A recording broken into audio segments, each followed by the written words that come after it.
जी आपने पहले हिस्से में आपने इनमें नाम आपका मेरे जहन से निकल गया, अली शहजाद साहब की ऐसी बातें जो आज के हालात हाजरा में वो लोग जिनके दिलों में सफाई है, वो जी शऊर हैं और वो मुनाफरत के मारे हुए नहीं हैं, अगर वो सुनेंगे तो उनकी वो सारी जो उनके दिलों में बासवाल पैदा होते हैं या मुबहम चीज़ें वो सारी खुल जाएंगी।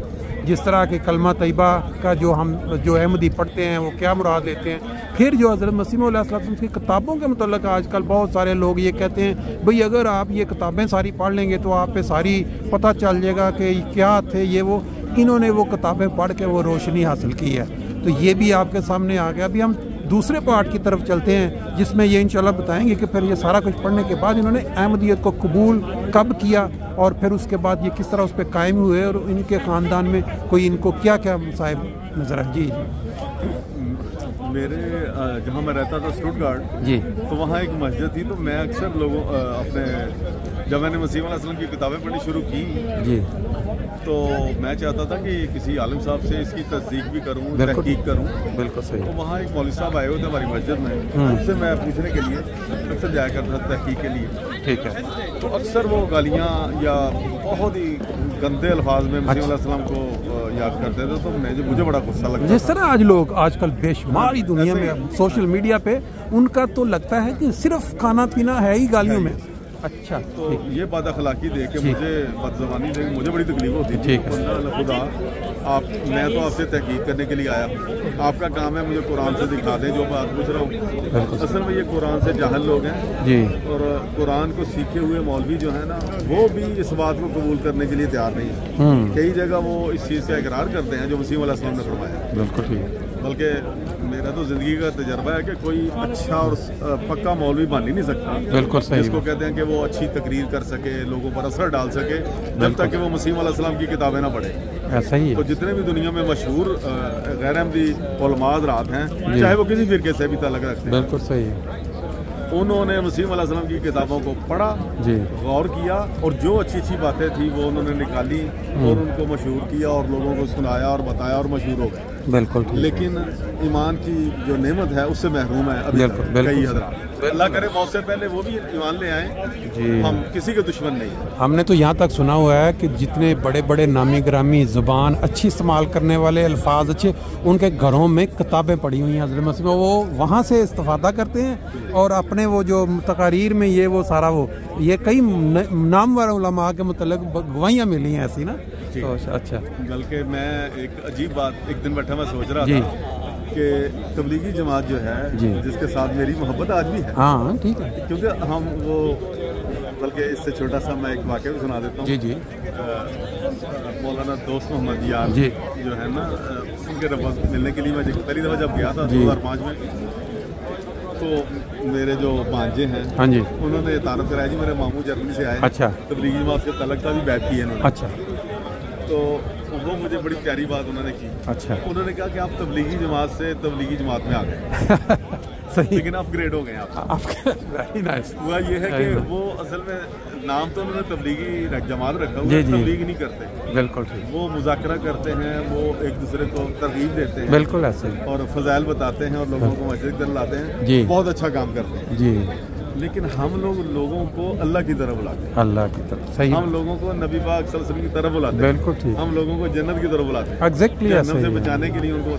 देखिए जी, बड़ी खुशी हुई। इसकी ताज़ा लाइव मिसाल जो है हमारे ये जलसे हैं दुनिया में। आप देखें कोई आज आसमान के नीचे इस तरह का कोई एक मिसाल बता दें कि 3 दिन आप हज़ारों लोग सुबह तहज्जुद के लिए उठ रहे हैं, फजर की नमाज हो रही है, उसके बाद जो अल्लाह का नाम लिया जा रहा है, अल्लाह के नबी की तालीम को फैलाया जाए, कोई एक ठीक है ये राइवेंड और तबलीगी, लेकिन आप तो वहाँ रहे हैं, आपने तो लाइव देखा होगा कोई इस तरह का माहौल कि वो तहज्जुद के वक्त लोग उठ रहे हैं, सल्ले अल्लाह हो रहा है। मेरे इल्म में तो बहरहाल मैंने तो नहीं देखा हुआ, आप ज़्यादा बेहतर जानते हैं। हाँ अच्छा।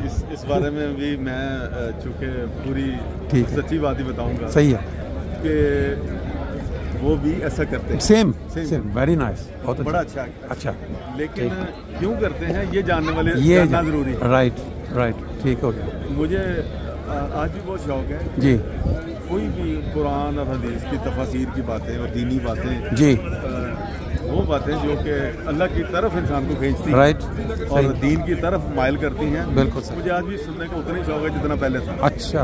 तो चाहे मुझे सारी रात भी बिठा ले, दिनों में बुला ले, चाहे जितना मर्जी मुझे टाइम दे ले। तो उस वक्त मैं रायगढ़ में भी और मुख्तलिफ मुल्कों में इंडिया भी जाके मैंने देखा उनके साथ कि वो बड़ी अच्छी बातें करते हैं। सही है। इसी तरह का उन्होंने माहौल बनाया हुआ है। ठीक हो गया।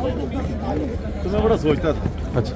तो जब मसीह अलैहिस्सलाम की किताबें पढ़ी, ठीक है, तो उसके बाद मैंने रियलाइज़ हुआ मुझे कि ये लोग जो हैं इन्होंने, ये मौलवी साहब, उनका नाम है मौलाना लियाज़ साहब, हाँ जी, जिन्होंने 1927 में, ठीक है, दिल्ली से ये काम शुरू किया। अच्छा, ठीक। तो उनका मैंने पढ़ी उनकी किताब, गालबन जहाँ तक मुझे याद है कि मलफूजात ही कोई नाम की किताब है उनकी। ठीक है। तो उसमें उन्होंने ये दावा किया है जी और बताया, उस वक्त पहले मेरी समझ में नहीं आया, लेकिन ये रिसेंटली को 4-5 साल हुए मेरे दिमाग में ये बातें आनी शुरू हुई। ठीक। उन्होंने लिखा अपनी किताब में कि मिर्ज़ा साहब ने, मिर्ज़ा साहब की तालीम जो है ना, ऐसी तालीम दुनिया में किसी की इस वक्त नहीं। अच्छा। उन्होंने बड़ी तारीफ की, बहुत सारी। ठीक। और उन्होंने बताया कि लेकिन ये जो दावा नबूवत और गैर तशरी नबी और इमाम महदी होने का दावा है ना, ये अगर ना करते तो बहुत आला मकाम और बहुत आला शान के इंसान थे। ठीक। तो उस वक्त तो मेरी समझ में ये बातें नहीं आई। ठीक है। लेकिन क्योंकि पिछले रिसेंटली मैं 5-6 साल से ना काफ़ी परेशानी के हालात देखे थोड़े, तो मैं बैठ के सोचने वाला आदमी भी हूँ। ठीक है। तो मैंने सोचा, तो मुझ पर ये अल्लाह ताला ने खोला कि असल में ये तबलीग वाला काम जो मसीह अलैहिस्सलाम ने शुरू किया था। बिल्कुल ठीक है।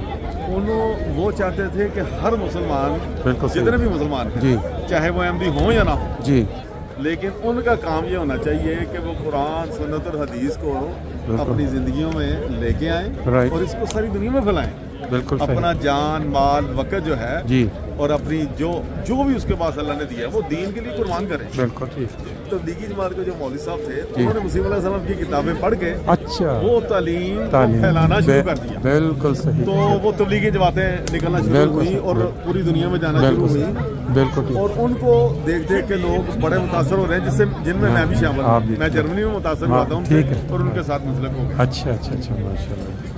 तो मैं इन तबलीगी भाइयों से भी अक्सर मिलता हूँ, कहता हूँ कि यार देखें मेरी बात तो सुने। अच्छा। आप भागते हैं मुझसे, मैं आप लोगों को क्या कहता हूँ, देखिए कुरान और सुन्नत तो एक ही हमारी वही है ना। बिल्कुल सही। सुन्नत भी वही है, हदीस भी वही है। राइट। अब जो हदीसों में इख्तलाफ है, इमाम महदी जो हकम बन के आने वाले थे जी जी, उन्होंने जो फैसला कर दिया कि हकम उसी को कहते हैं, मसीह अलैहिस्सलाम ने भी खुद फरमाया, जिसका मफहूम है कि हकम उसी को कहा जाएगा जो फैसला करे। बिल्कुल ठीक। क्योंकि मुख्तलिफ आपके जो तजाद है हदीसों के अंदर, रवायतों के अंदर, बिल्कुल सही, उनके लिए फैसला करे कि ये सही है, कुरान के मुताबिक है, ये गलत है। बिल्कुल। उनको छोड़ दिया जाए जो गलत है। बिल्कुल। या उनका वो तर्जमा किया जाए जो कुरान के मुताबिक हो। राइट।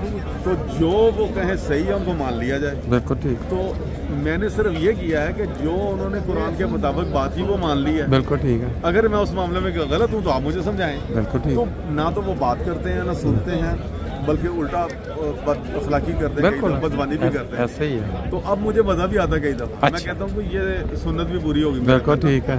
तो अल्लाह ताला इन लोगों को हिदायत दे। बड़े अच्छे लोग हैं। बिल्कुल सही बात। हम लोग इनके दुश्मन नहीं हैं, हम किसी के भी दुश्मन। बिल्कुल ऐसे ही है। हमें अल्लाह ताला ने बताया कि शैतान हमारा दुश्मन है। बिल्कुल। हमारा नफ्स हमारा दुश्मन है। बिल्कुल सही। हम इनको जितना भी हो सकेगा मसीह अलैहिस्सलाम की तालीम पहुँचाते रहेंगे इंशाअल्लाह, और इंशाअल्लाह इसके बगैर गुजारा है भी नहीं। बिल्कुल ऐसे ही है। क्योंकि बदजनियाँ, बद अखलाकियाँ और ये जो बेईमानियाँ फैल गई दुनिया में, बिल्कुल ठीक है, उसको दूर करने के लिए ये जो समझ लें कि इख्तलाफ है, उसको दूर करने के लिए मसीह अलैहिस्सलाम ने वो हल पेश किया है जिसको हर मुसलमान तलाश कर रहा है। बिल्कुल सही। लेकिन अगर सही तरीके से तलाश करेगा बिल्कुल तो उसका भी फायदा होगा और दूसरों को भी फायदामंद साबित होगा, वरना फंसा रहेगा उसी दलदल में, तो ये उसके लिए नुकसानदेह दूसरों को। आपको मसाइल जो पेश आए अहमदियत कबूल करने के बाद बड़े लेवल के थे कि बस हल्के ही थे?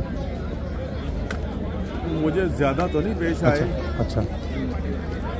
मैं बस ये है कह सकता हूँ कि वो बात वही है जो अल्लाह ताला ने बताई है कि अल्लाह ताला इब्तलाओं में डालता है। सही ये है कि कुछ इब्तलाएं ऐसी दीनी दुनियावी लिहाज से आई कि अल्लाह ताला मुझे इस पर इस्तकामत दे। आमीन। अल्लाह ताला से दुआ करता हूँ कि अल्लाह ताला मुझे भी और सारे अहमदी मुसलमानों को और सारे गैर अहमदी मुसलमानों को भी हिदायत दे। बिल्कुल सही बात। सब जो है कुरान सुन्नत और हदीस पर अमल करने वाले बन जाएं और इसको फैलाने वाले बन जाएं। और आपने आगे अभी तक ये रोशनी या सच्चाई पाने के बाद बाज़ अफराद तक ये आगे भी पहुंचाई, बात से डिस्कस होने के बाद किसी को इस सच्चाई पे जो है जब आपने खुद देखी पहुंचाई आगे, कोई ये भी है एक्सपीरियंस?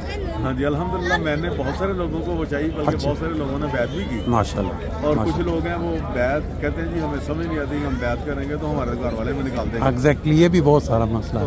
तो मैं फिर उनसे कहता हूँ कि देखें दिल में आप रख सकते हैं, बिल्कुल ठीक। जरूरी नहीं कि आज के फितना फसाद के दौर में आप लोगों से मार खाते फिरें और लड़ाइयाँ और झगड़े फसाद घर में पैदा हो जाए। बिल्कुल सही। अगर आप बचना चाहते हैं तो कम से कम अल्लाह को तो बताएं। बिल्कुल ठीक बात। अल्लाह तक, क्योंकि दिलों का राज तो वो जानता है, बिल्कुल फैसला किसी ने करना है। बिल्कुल बिल्कुल ऐसे ही अल्लाह को बताएं कि अल्लाह मैं तो दिल से। बिल्कुल राइट, बहुत अच्छा जी, माशाल्लाह। बहुत ही ईमान फरोज़ बातें आपने जो की हैं, इससे बहुत सारे लोगों के लिए ये रहनुमाई का बायस बनेगी, क्योंकि बहुत सारे ऐसे लोग हैं वो जो सुनने के लिए नहीं तैयार होते। जब कोई बंदा उनमें से ये बयान करता है कि मैंने ये सारी बातें सुनी थी और देख के फिर मैंने इसको एक्सेप्ट किया, तो ये फ़ायदेमंद है। आपने बहुत अच्छा किया जो इतनी डिटेल के साथ सारा बताया। बहुत शुक्रिया टाइम देने का जी।